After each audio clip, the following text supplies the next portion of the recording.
Hello বন্ধুরা, আবারও চলে এসেছি নতুন ভিডিও নিয়ে। তো আজকের কথা বলবো মোহনবাগান ভার্সেস সিআইএসএফ ম্যাচ নিয়ে।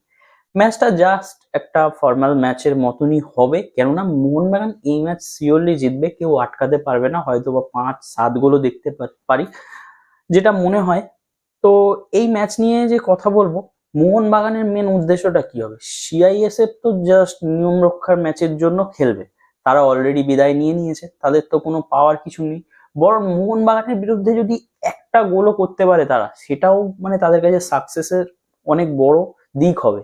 মোহনবাগানের বিরুদ্ধে যেহেতু গোল করতে যদি পারে, মানে সবারই ইচ্ছা থাকে মোহনবাগান ইস্ট বেঙ্গলের মতন টিমের বিরুদ্ধে, বড় বড় টিমের বিরুদ্ধে গোল করা সবার স্বপ্ন থাকে। তো মোহনবাগানের প্রথম লক্ষ্য হবে যে এই ম্যাচে এটা ক্লিন সিট রাখা। মোহনবাগানের নেক্সট রাউন্ডে যাওয়ার জন্য শুধুমাত্র 1 পয়েন্ট দরকার। 1 পয়েন্ট, কারোর দিকে তাকানোর দরকার নেই যে এই ম্যাচ ওই ম্যাচ, সেসব কিছু দরকার নেই, কিন্তু 1 পয়েন্ট দরকার নেক্সট রাউন্ডে যাওয়ার জন্য। কেননা যদি ম্যাচটা কোনোভাবে মোহনবাগান হেরে যায়, তাহলে কিন্তু ইস্ট বেঙ্গল 1 নম্বরে চলে যাবে। 6 পয়েন্ট আছে, গোল ডিফারেন্সে এগিয়ে আছে। সেই ক্ষেত্রে সেদিক থেকে দেখতে গেলে মোহনবাগান কিন্তু যদি হেরে যায় তাহলে ইস্ট বেঙ্গলের থেকে পিছিয়ে পড়বে। তো সেদিকে চিন্তা করার কোনো কারণ নেই।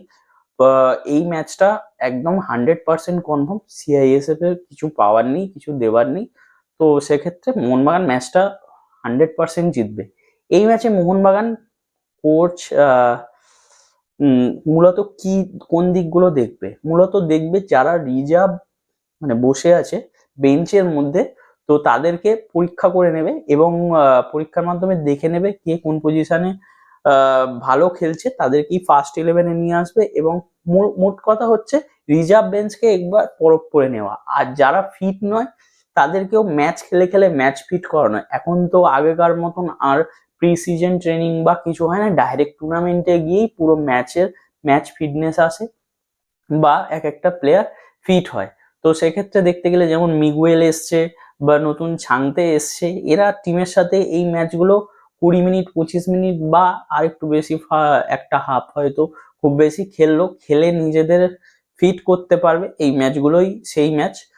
ডুরান্ড কাপটাই মনে হয় এখন এরকমই হয়ে গেছে, যে সেখানে বড় টিমগুলো তাদের গাটা ঘামিয়ে নেবে একটু, এই যেটা মনে হয়। তো যাই হোক, মোহনবাগানের এই দুটো লক্ষ্যই মেন থাকবে। এক হচ্ছে পয়েন্ট নিয়ে আসা এই ম্যাচ থেকে, দুই হচ্ছে আহ এই ম্যাচের মধ্যে ক্লিন সিট রাখা। আরেকটা আছে, সেটা হচ্ছে মোহনবাগানের সব প্লেয়ারদের পরখ করে নেওয়ার সুযোগ, যাতে নেক্সট রাউন্ড থেকে আরো ভালো খেলতে পারে।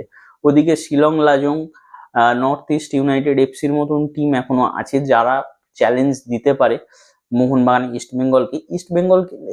ইস্টবেঙ্গল এখনো এই টুর্নামেন্টে আছে কিনা সেটার জন্য আরো একটু সময় ধৈর্য ধরতে হবে। তবে আশা করব ইস্টবেঙ্গল যেন থাকে সেকেন্ড পজিশনের, ফার্স্ট যে 6 জন যাবে তাদের মধ্যে যদি থাকে, তাহলে কিন্তু ডুরান্ড কাপ জমবে। না হলে এই টিমগুলোর সাথে দেখতেই পাচ্ছেন গোলের ডিফারেন্সটা কত হচ্ছে। তো আপনাদের কি মনে হয় এই ম্যাচে মোহনবাগানের কি কি করা উচিত, সেইটা কমেন্ট করে বলুন।